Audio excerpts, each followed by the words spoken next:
Okay. The first question is, who are you?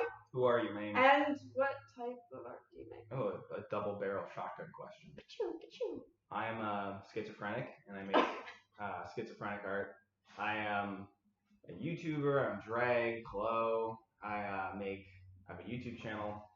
I make art that is attempting to comment on sometimes political issues, sometimes cultural issues. And by cultural issues, I mean specifically how we are shaped by the internet and how the internet influences our brains and our minds. And throughout the 5-6 years I've been making videos full time, I've talked about all kinds of things. Sometimes I talk about art on my second channel, but I also on my main channel talk about politics. I talk about mental health, mental illness. I talk about current events, things that are going on in the world, and I try to explain some of them or analyze some of them through an ironic or detached perspective, which is a sort of a commentary on how we're all kind of ironic and detached when there's so many things going on. But yeah, basically I'm a schizophrenic, and I make schizophrenia, and I try to make other people catch the schizophrenia. That's my end goal. Do you still drink the blue juice? I'm off the blue juice. Okay. But I will say it did wonders for my mental health. Not because it actually was fixing anything in my brain, but because my mouth was blue, and that was really fun. That was I looked at myself in the mirror. I was like, my mouth is blue. That's awesome. I'm less depressed now. For the people who haven't watched your video, what exactly is the urge to kill your consciousness? Yeah, so the urge to kill your consciousness is the way I described it, which is, first of all, the urge to kill your consciousness is a general thing. Mm. I would almost go as far as to say that the end goal of all conscious beings is to kill their own consciousness. Whether that's getting so wrapped up, even when you're making art, you're so wrapped up in making art, you're not really thinking. You don't have time to ruminate. We all want that. We all want to get in the flow. And there's certain flows which are more helpful than others. So like making art, that's a good flow. But playing video games, you're also in a flow there. It's just enough so that this processing power, this powerful thing that you have, which is your mind, it's an incredibly powerful device. It's almost too powerful because it's computing, it's running all these tasks in its head, it's mulling things over, and it's all a little tiring. And the way I linked it to artistic creation, because that's my art channel, I'm talking about art there, is if you're an artist, you have a sort of, you're probably an artist because you have a sort of perception of things that is unique, and you have a unique vision lens to see the world through, and sometimes that lens can be torturous. If you're especially a sensitive person, and you're constantly thinking about art and trying to make art, that can be overwhelming, and you want to be like, shut up, but you can't make it shut up. It's always there, and so the next best thing is pull open some distractions and flee from those thoughts. But what you should be doing, obviously, is listening to the thoughts. Easier said than done. If you're listening to your thoughts all the time, the thoughts can be quite horrible. What are the thoughts saying? Thoughts are sometimes saying, well, I mean, on a low level, when you're distracted, which we always are, when we're looking at our phones, when we're thinking about all these interpersonal dramas we might have going on. Interpersonal dramas? Oh, I've got plenty of interpersonal dramas. So when you're thinking about all these kinds of things, or even small things that aren't a big deal, but you're blowing them up in your head, especially if you're a neurotic person, all these things are processing in your mind, and it's like, shut up, mind. And if you don't know, maybe you don't have good control over your own brain. If you can't just tell yourself to shut up and those thoughts go away, then the next best thing is you pop open the distractions and you get to distracted. But what are the messages that you're trying to distract yourself from? The messages, like the things that your brain is saying. I mean, sometimes your brain is observing that you have things to do. You have problems, and then you need to solve those problems. And these problems in the modern world, we live in an incredibly complicated society where there's a million things you have to be doing at all times. And whether that's emails or paying your taxes or your insurance or whatever, it's more than your little noggin was really designed for. It's overwhelming, and then these little thoughts they coagulate into a dark black cloud that sort of hangs over you.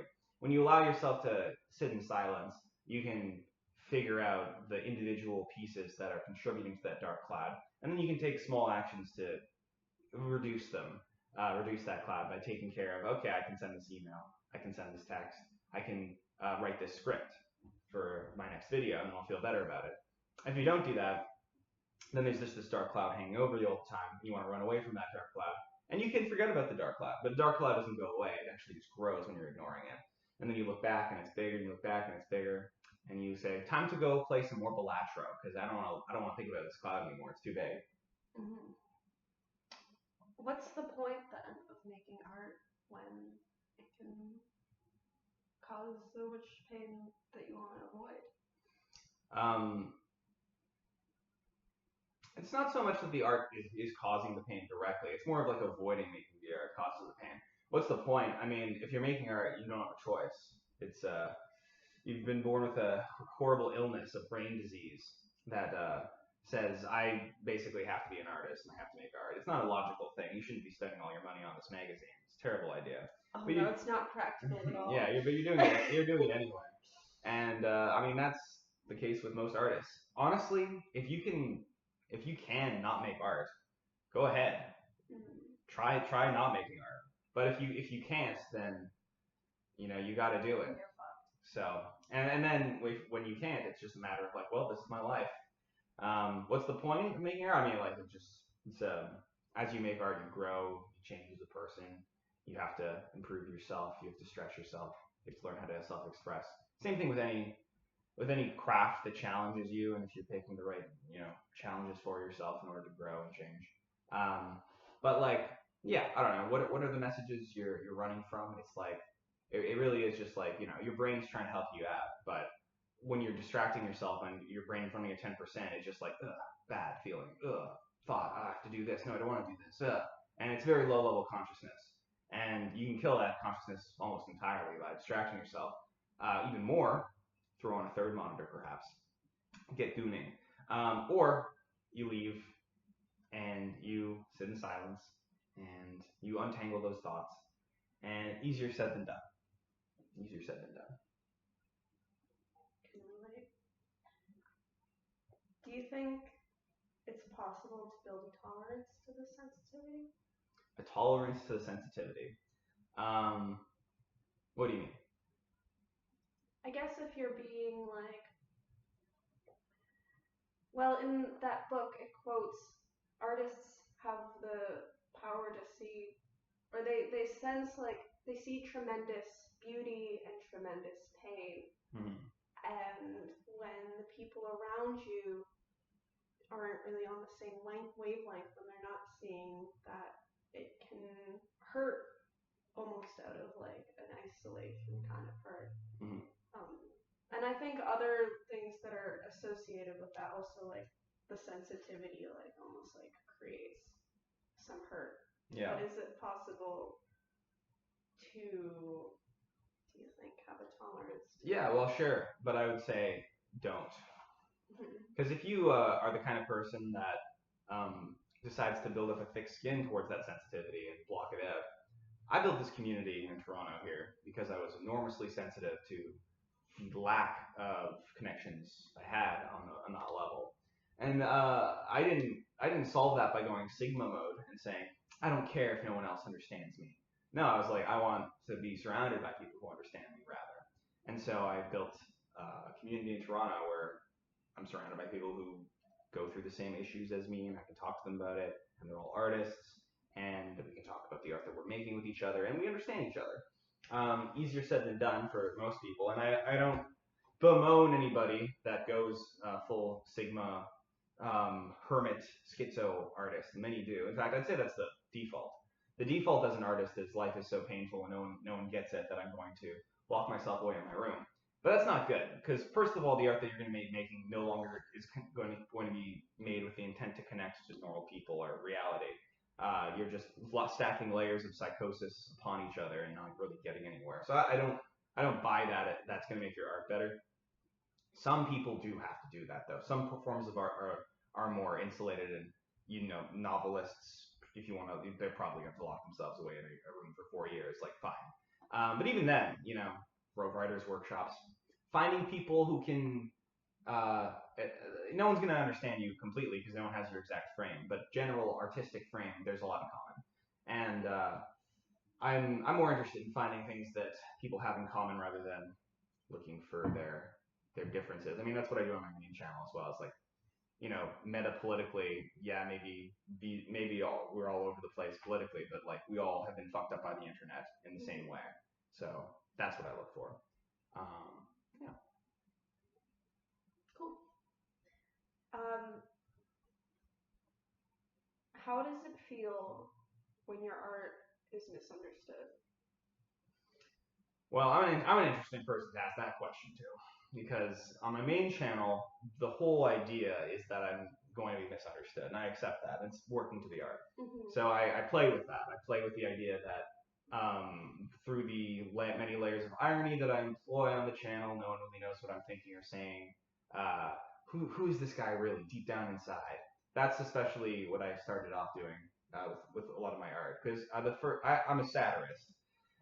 The first piece of satire I remember posting to YouTube was called Misanthropy Explained. I was explaining misanthropy, and all the comments were like, I was explaining it very like I hate my audience because I'm playing the role of a misanthrope. Yeah. And I'm like, you fucking scum suckers wouldn't understand what misanthropy is, okay? And I'm like, I'm explaining it by showing. All the comments were like, why are you being so mean to your audience? You're not going to get a following like this.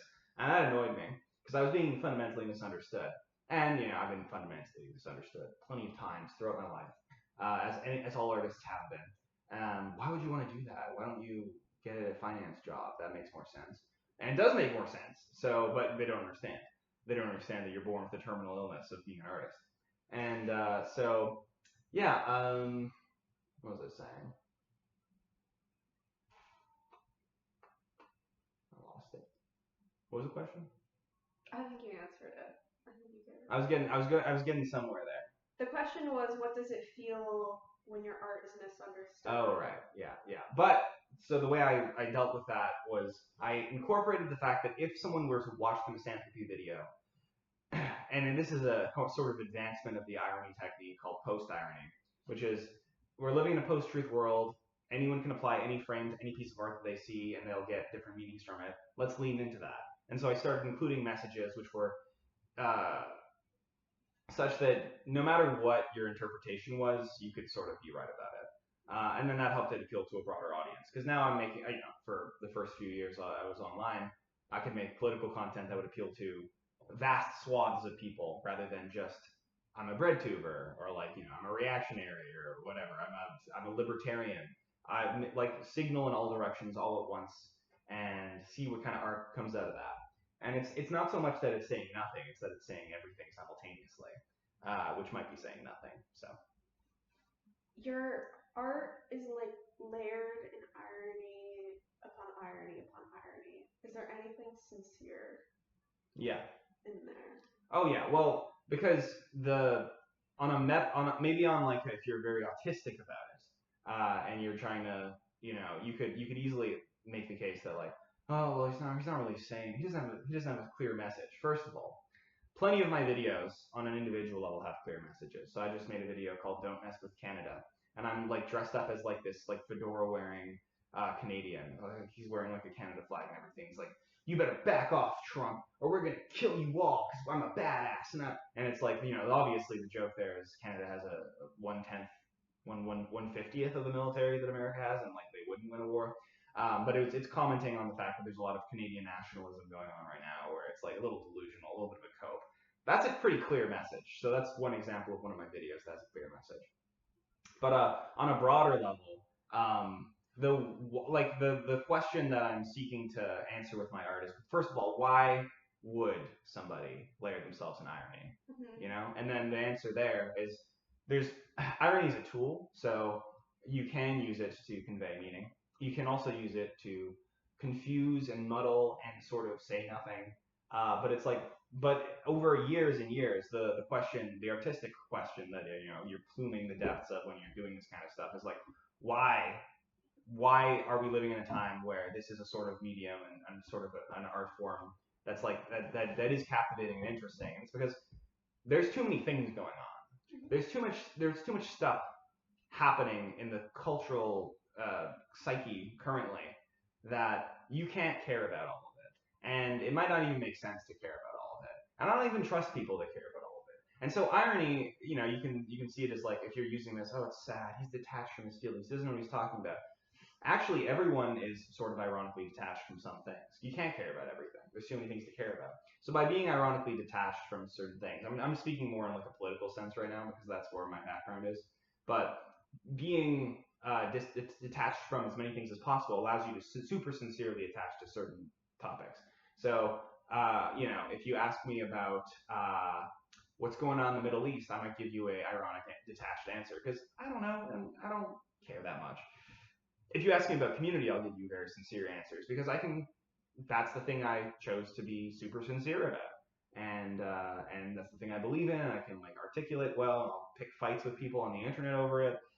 There's other things like that, you know, which are more political, like robophobia. I am going to hate crime robots. So there's a few things, and then you know it comes out. It comes out as a theme across multiple videos. So even if you watch one video and you're like, does this guy actually hate robots? And you watch 3 more, I'm very consistent that I will kill robots when they start getting conscious. I saw one video today of this was a crackhead talking to a robot, and the crackhead it's a ChatGPT robot.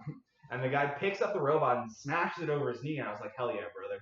Mm-hmm. So I don't know, I'm plenty sincere about plenty of things. I think that the way that technology is warming itself into our lives more and more, it's possible that it could be a good thing. But right now, it's shaping up to be the people who are controlling the technologies don't have our best interest in mind. So, yeah. Damn. I mean, it was all very good, and I want to like anxiously make sure it's okay. It's bumping. It's doing stuff. Okay. In terms of creativity, we're moving on to like another one of your videos. What is the magic potion, and how do you make it? Okay, so 1/3 manic episode. Okay. A little bit of some sort of stimulant, whether it could be like 700 milligrams of caffeine, Vyvanse, Adderall, great, nicotine, that's great. So 1/3 stimulant, and then 1/3 depressant.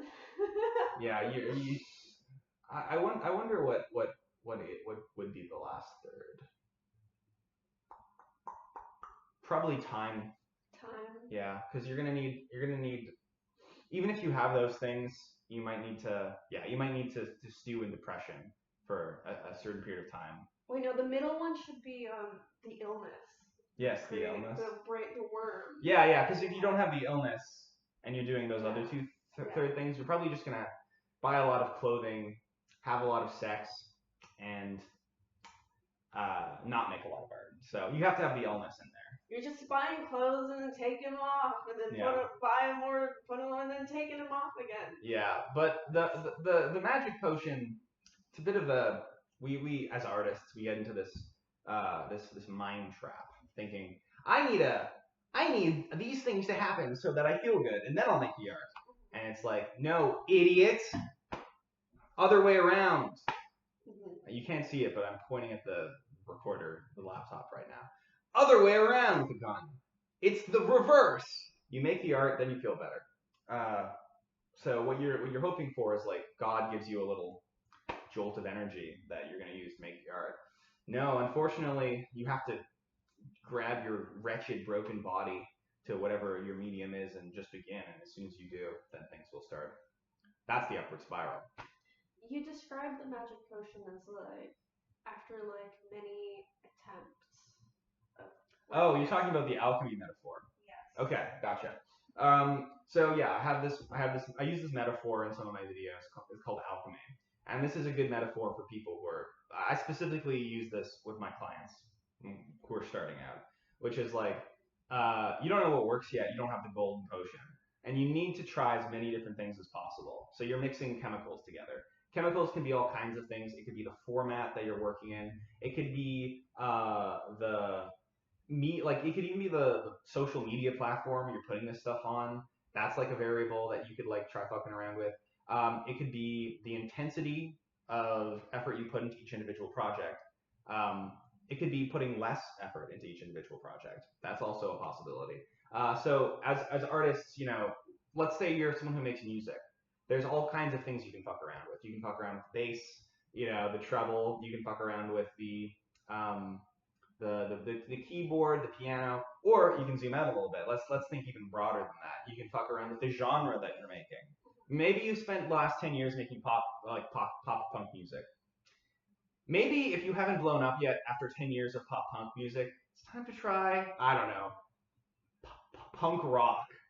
Like fuck, like try. Maybe you have like, because of your pop punk background, you're gonna make some punk rock music no one's ever heard before because it has pop punk influences in it. And like that's the key. The key is you have to try as many different things, especially when you haven't found the golden formula yet. Maybe you tried pop punk and you made silver, but maybe to get to gold you need to move to a different medium or different format. Also, alchemy also functions like, let's take maybe I have some visual art skills. Now I'm going to put the visual art skills over the music that I made, and then I'm going to put that on Instagram Reels. That's like an example of a very specific combination. And I'm going to spend 3 weeks on this project. Okay, maybe that works. Maybe it doesn't. Probably won't. Probably won't. But when it doesn't work, you don't do the same thing again.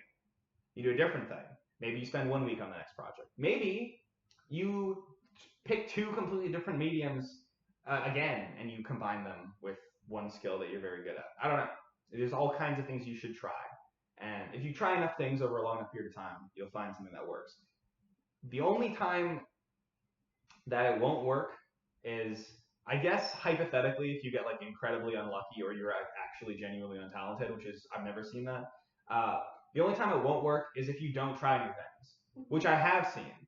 That's the folly of so many artists, is like they try the same thing over and over again for 10 years. And it's like, this is sometimes a result of not like trying to make your art connect with people, and being like, no, like you tell yourself a story. This is what I do as an artist. That's why my label is artist. I label myself as an artist. I'm not really like a spoken word poet or a satirist or a lyricist.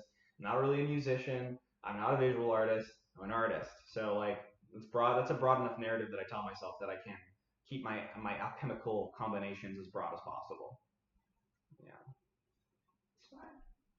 Swag.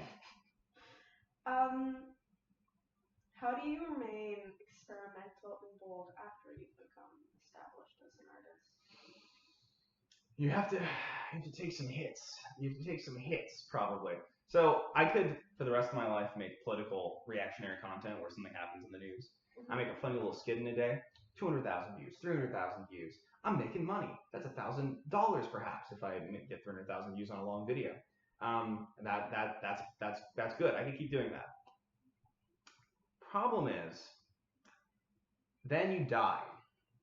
You die as an artist, because art is best when it's a little unexpected. Like, if you start just knowing that this is the guy that does that one thing, first of all, you're replaceable. Someone else can come along, they can do it better than you. And then second, it's just boring. Like you look at the person, you're like, this isn't. I would not be an artist. I would be a political satirist. And I'm an artist. I popped out of the womb with this brainworm of artistry, and I don't want to commit myself to this one thing. And also, yeah, people will get bored of you and they'll move on. So I don't know.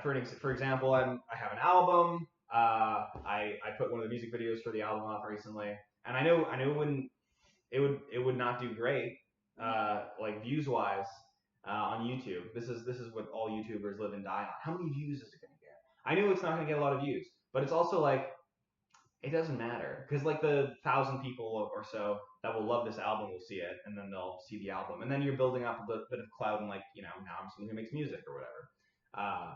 So yeah, sometimes you gotta take a little hit.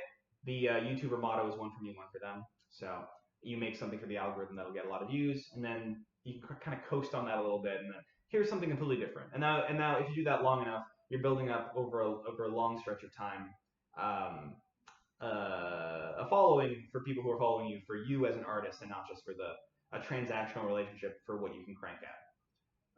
So yeah, the way you remain bold and experimental after you find the magic potion is realizing that the magic potion will eventually dissolve, evaporate away, and you have to find something new.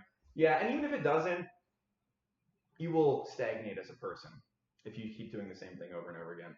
As an individual, a lot of people, and Minecraft YouTubers aren't making art exactly, but they are like there's Minecraft YouTubers that blow up when they're like 17, and then 10 years later they're still making the same stuff, and you can tell they're still 17. They're still 17. They didn't grow. They didn't change.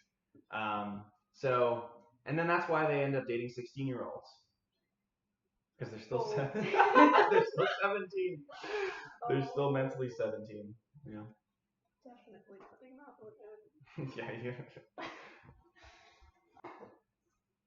It's nice that it's not a video that you can Yeah. spin around. True. You stretch. You can flip off the camera. Fuck you, camera. Fuck you, machine. Fuck you. Fuck you, robot. No, I'm just kidding. Well, okay, this is like, it's not even a question I wrote down, but if you hate robots so much, why did you name this place after the CCRU, which is they love their robots. They do. Well, so the CCRU was founded by a guy called Nick Land. He loves robots. What is the ideology of Nick Land? Are you familiar with it? Accelerationism. Yes, right? accelerationism. So you want to progress as fast as possible towards the future, the singularity or whatever. Right. Because I think he sees enlightenment on the other side. Yes. Of that. So that's very good. So he sees enlightenment on the other side. His definition of enlightenment is not for humans. No. It's for robots. Mm-hmm. I don't give a fuck about if robots get enlightenment. Mm-hmm. His vision of the future is technology becomes so advanced and efficient that the inefficient, fleshy human body, with all of these, when you're making art, there's a gap between who you are, like what you want to do, and the art that will emerge. And then there's this process of going from A to B and kind of struggling with it. Mm-hmm. When you ask ChatGPT to write you a poem, that gap, there's no gap.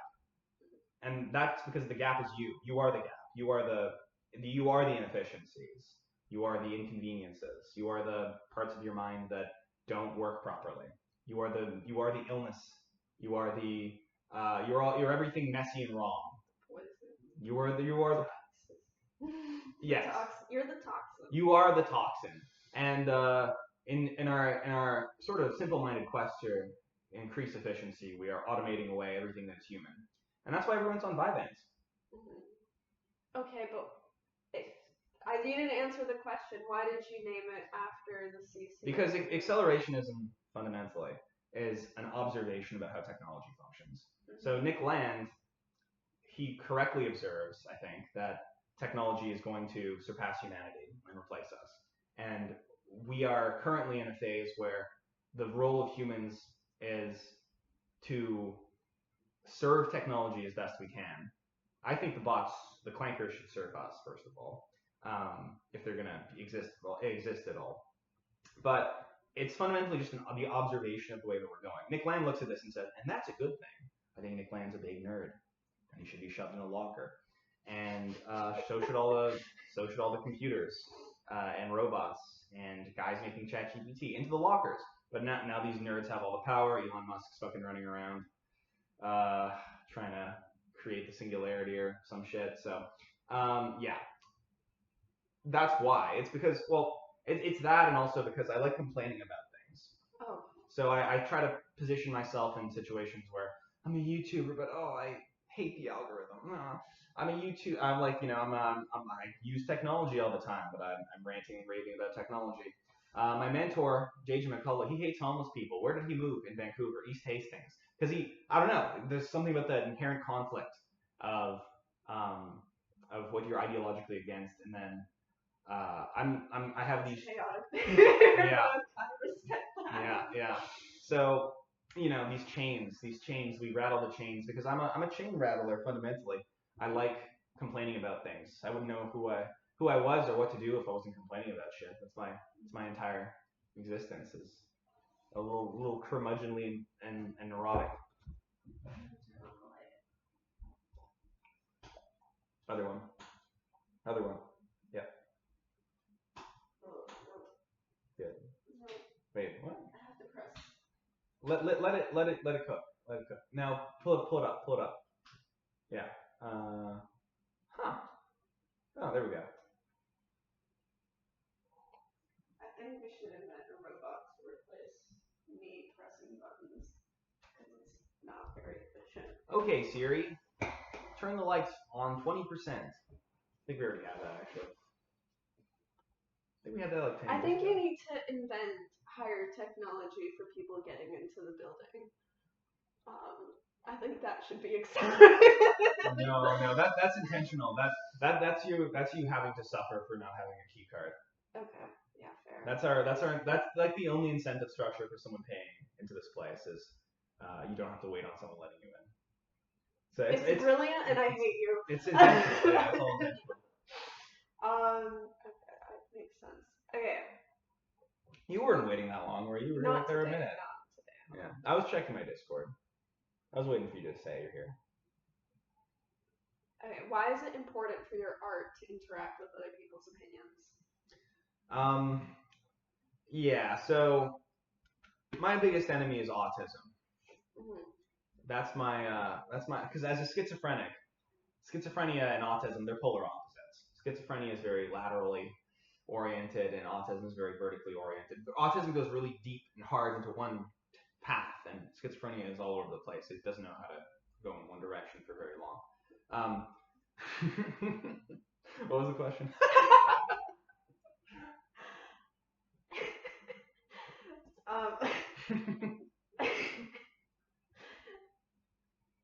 I feel like that's brilliant within itself. Why is it important for your art to interact? Right. Yeah. Okay. So there's an autistic tendency with artists to think that the end goal of their craft is to keep improving their craft in whatever way makes sense to them in their own heads, and they never connect that to other people. The point of art is to communicate. That's the point of art. It's communicating some emotion or something to other people outside of yourself. Now, that's not to say you can't make art for yourself. Totally can. But what's going on there is you're communicating to yourself.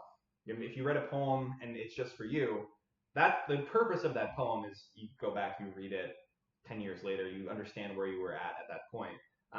Or you're just, you're sort of like, if you're making a table, if you're like more of a sensory person, maybe you just make it for yourself. Sure. But ultimately, if you're like a craftsman, you're making a table for another person to use. And so you're not going to just make a weird table that only you would use. The point of art is to connect with others, and we can forget that. We forget that by sometimes going schizo hermit mode, isolated, just totally in your own room, crafting, tinkering on your own stuff. And at no point have you asked yourself, is anything I'm doing gonna like resonate with people, or are people gonna find this interesting? And the way you figure that out is you have to, at some point, someone has to see your work. And if like a million people have seen your work and they're like, oh, that's cool, but they don't really resonate with it, you're doing something wrong. So I don't know. I knew musicians who got into like the electronic music, and then they get into house music, and then they get into like rhythm, which is even more specific than house music, and they get into like dark rhythm, and they get into electro dark rhythm, and it's so niche. You're making music for 2,000 people in the world. 2,000 people on the entire planet. So, I mean, that's cool. There's something cool about that because it's so niche and it is so specific, and those 2,000 people are gonna love it. But if you're aiming to make a living off of this, it's not gonna work. You can't make a living off of 2,000 people globally, of a potential audience of 2,000 people. You could back in the day when you were a court artist for a rich aristocrat who was your patron. But unfortunately, that does not exist anymore. Or if it exists, rich patrons hit me up. But I've yet to see it, and I don't know anyone who has that sort of relationship. So pulling yourself out of that rut of specificity, so specific that you're basically just making, you're just basically entertaining yourself. If that's all you want to do, if all you want to do is entertain yourself, fine. I just think most people are lying to themselves when they say, this is just for me. Like, you're making art for other people. At the end of the day, that's at least half of it. Probably even more than half of it. For sure, 50% of it, that can be for you. Fine.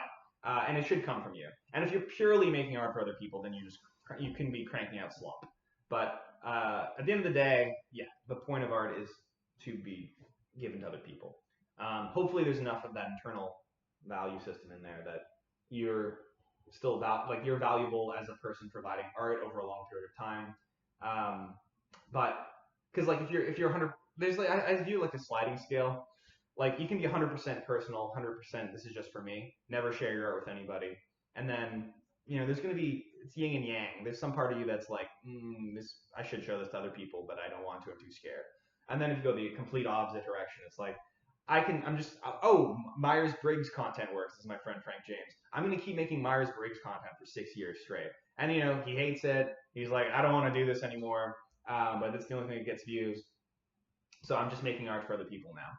And that's like 90% other people. And then you're replaceable. Some other guy comes along, funnier Myers-Briggs sketch, and it's over for you.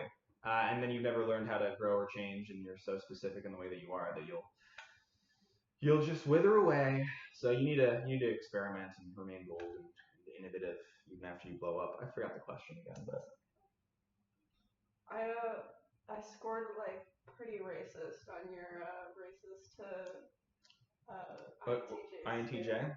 Oh no, yeah, I did it like recently because I was bored, and I got ENTJ. ENTJ. Yeah. I can see that. I can see that. I put the commander slightly less racist than the INTJ, but leaning racist. And I will say the racism and anti-racism thing horseshoes around a little. So sometimes it's just your. No, you know what I noticed? The only one that you put like in the middle was yours. I'm actually an ESFNTPF TJ. So. Shut up. Okay. I'm a blah, blah, blah. The only non-racist here is me. I think you just put yours in the middle. That's because I'm not racist. It's true. No one's less racist than me. Yeah, no one could also think that. Groundbreaking video. I'm glad you liked it. I was gonna do the same thing for astrological types, but I don't know enough about astrology.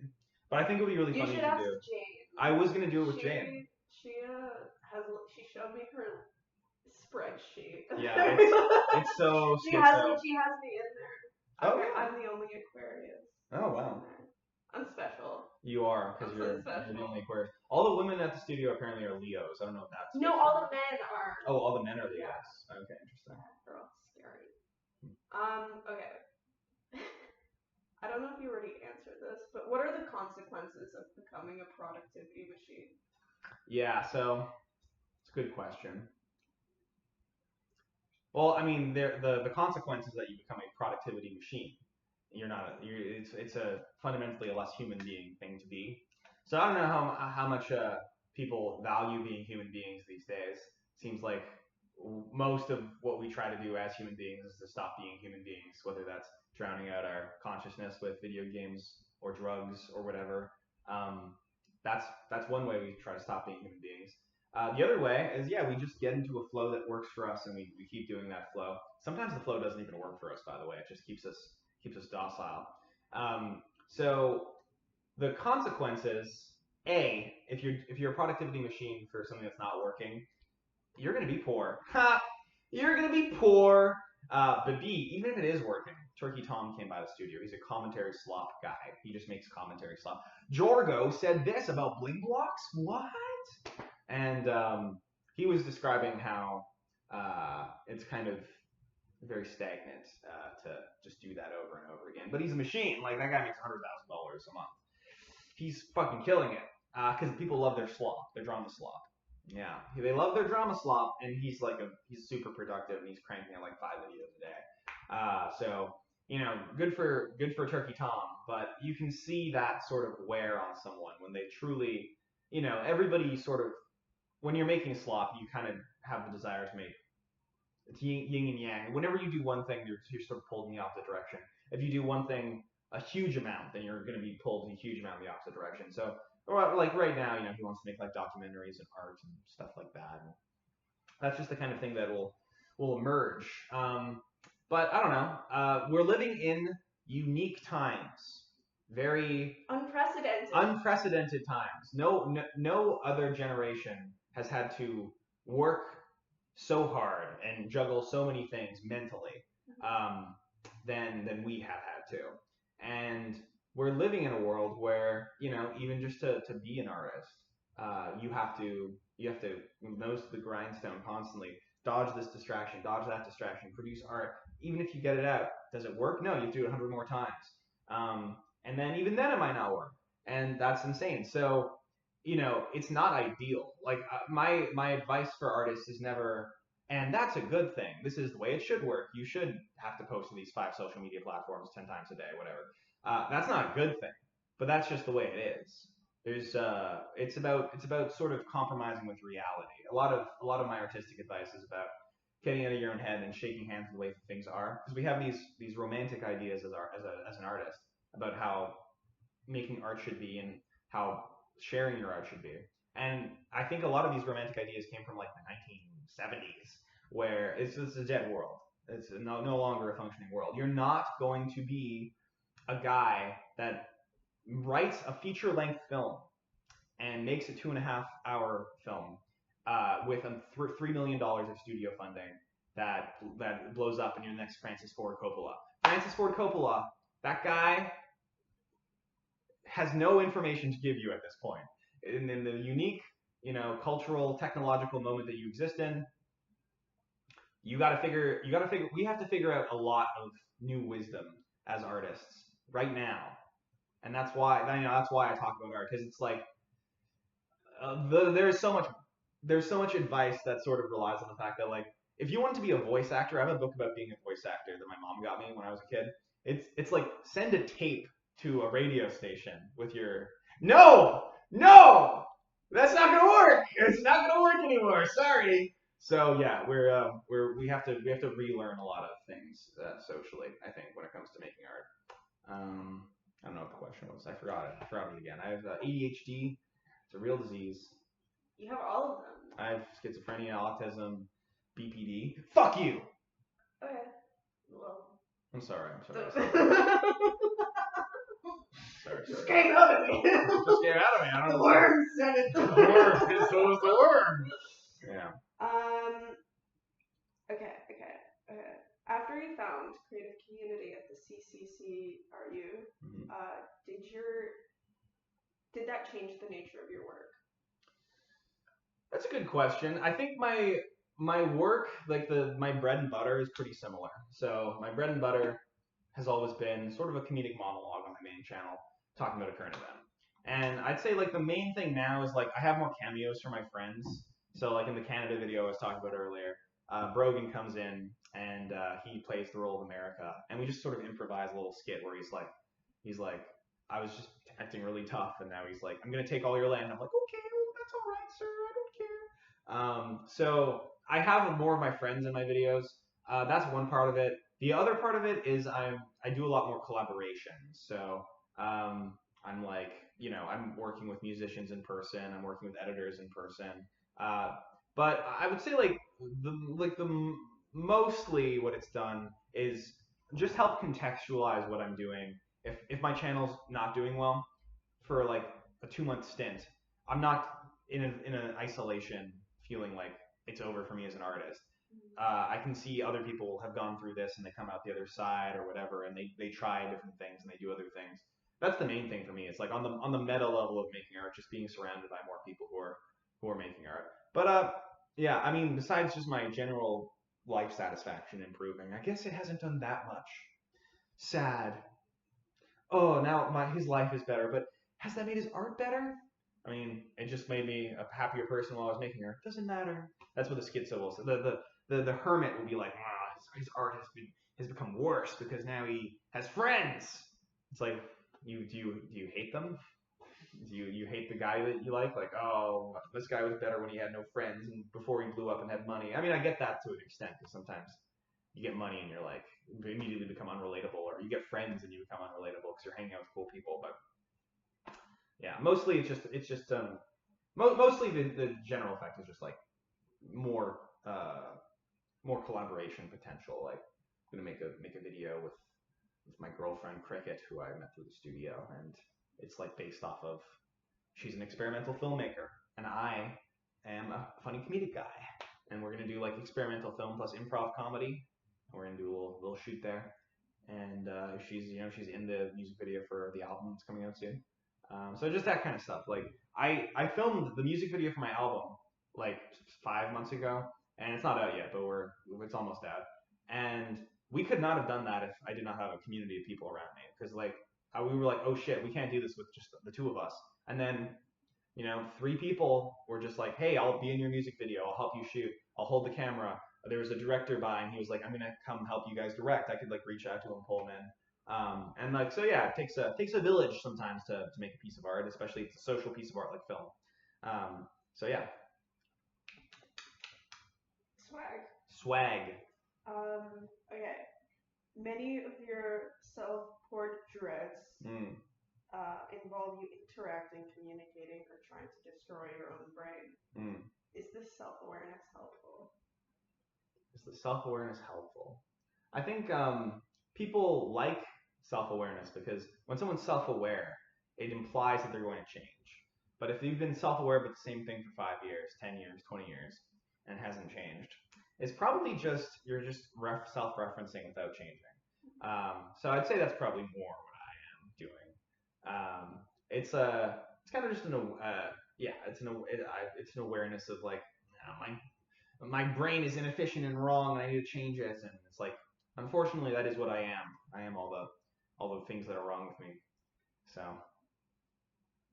Does it help? Does making like little comics about your experience, like, does it help you process, or like, is it like an outlet? I like making art in general, and so I also like learning new mediums. And I started drawing maybe like 2 years ago because my mentor encouraged me to buy a tablet. He's a comic artist, and I have no sense of how to draw really. But he drew like a caricature of me one day, and I tried to mimic his caricature. And then that mimic, I realized every time I drew it, it looked different. And then I just drew it like a million times. And then that's kind of the only thing I draw. So when I'm drawing, it's typically in that very rough sort of like abstract style. Does it help? It doesn't help any more probably than just making any other piece of art. But I guess all of my art is sort of interface. There's like a personal neurotic level in it of like a discomfort with being alive, I'd say.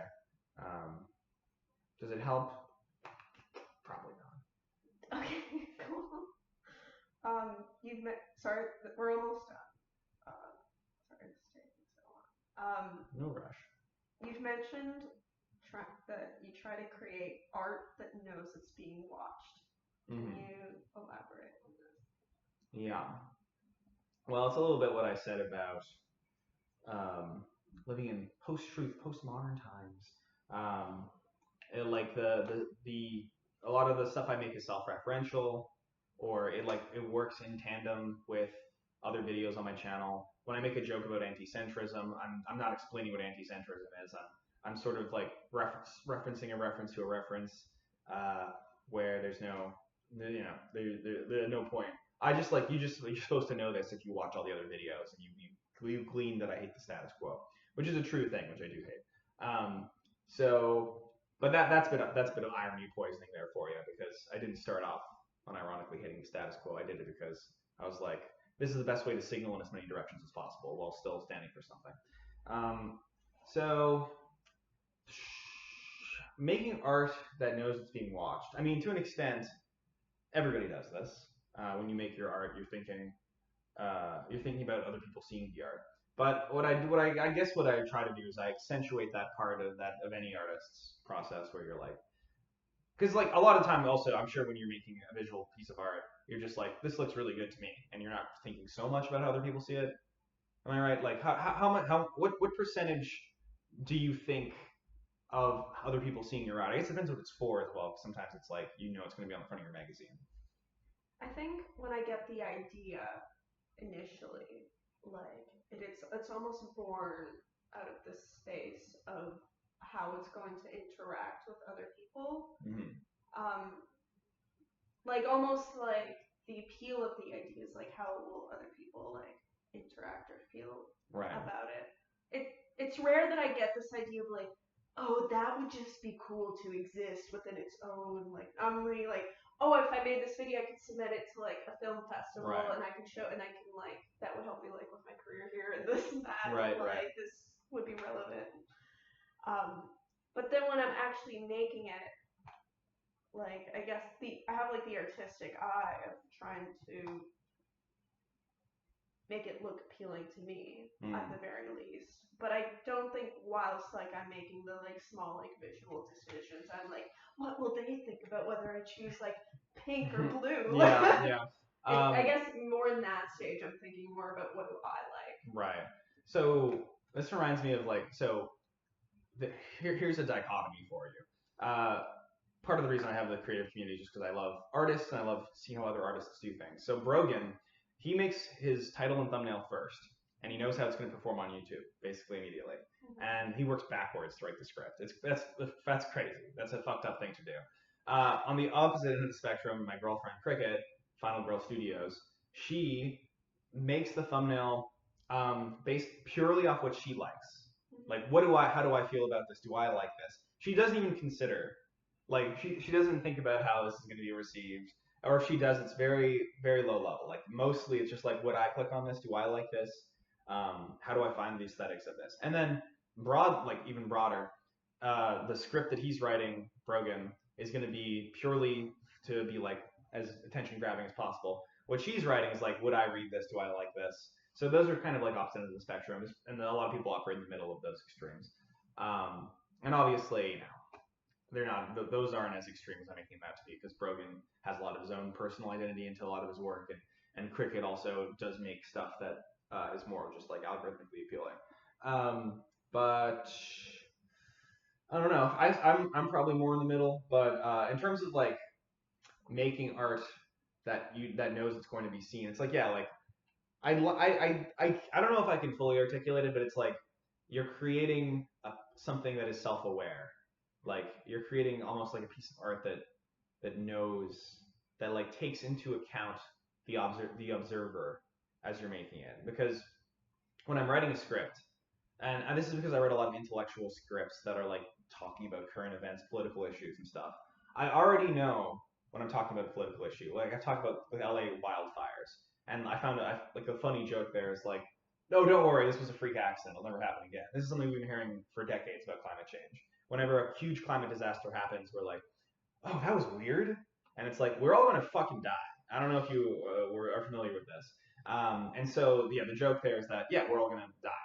This is going to get actually worse and worse and worse forever, and we have no plans of stopping it. But I already know what my comments are going to look like. There's going to be climate change deniers that are like, actually, the LA fires were caused by mismanagement. And so, as I'm writing the script, I'm aware of that potential comment already. And then I include a joke of like, if only the Republicans were in charge. We all know the Republicans love environmental resource conservation. We all know that the Republicans would have, invested in the climate infrastructure. Like now I'm addressing specifically that guy's potential comment. So that's I think that emerges specifically as like from a political satire background, because you have a pretty good idea of like if 10,000 people see your work, what the broad takeaway is going to be. Sometimes you don't. Sometimes people have takeaways that you weren't expecting at all. I went on a podcast and I was like, I went like insane at one point. I was like screaming and yelling, and I was like, oh, people know that I was joking there, right? And I checked the comments, and like everyone's like, holy fuck, this guy's like so insane. Is he okay? And like then they were like, the hosts were so mean to him. I hate the host now. It's like I was hoping for that. I was just trying to be entertaining. I thought people would get it. So you never know. Sometimes you misread the situation, but yeah, mostly I feel like I can pick up on how. It's just kind of the same thing on an artistic level as like you're talking to someone, you're trying to be like, what does this person think of this moment right now? What is she thinking about what I'm saying? And then I think it's all stupid. Fuck. I'm scrapping there. Shit. I'm just kidding. That was Sorry, that was my immediate first thought. I was like, she probably thinks it's all stupid. Yeah. No, I was thinking she probably thinks I'm the most creative genius she's ever seen. She's probably in awe of me.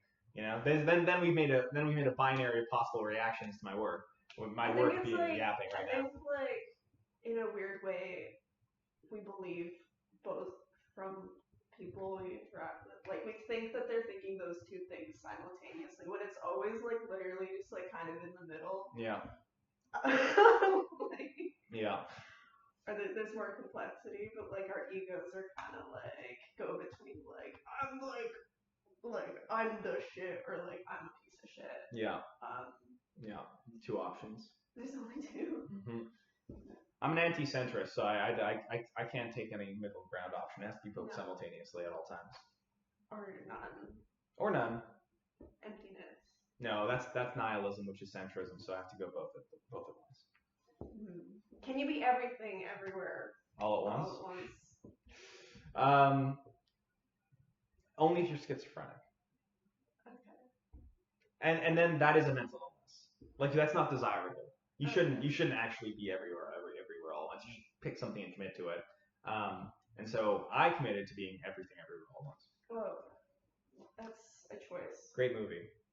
I cried so much in that movie. What? Okay, since you're like moment to plug whatever you're working on, if you want to plug anything, what projects like what's up on the horizon? Don't watch my videos. Go outside. Okay. That's my plug. You're starting a podcast. I have a podcast. I'm releasing an album. And go outside. Don't listen to any of those. Okay. Sit in silence. Okay. Sit in silence for a little bit. See how that feels. Probably uncomfortable. Face your consciousness. That's my call to action. Mm-hmm. Today you got to face your consciousness. Should people kill their consciousness? People certainly like doing it. But should they? Should they? Like prescriptively, I don't like saying people should do this or shouldn't do that. I think probably they should not kill their consciousness, though. Gun to my head. Yeah, probably don't do that. You will, though. You will. So when I say, like, don't, and then you do, and then you're like, oh, but Greg told me not to. You're going to do it. But you should. It's bad for you when you do it. Just be aware of that.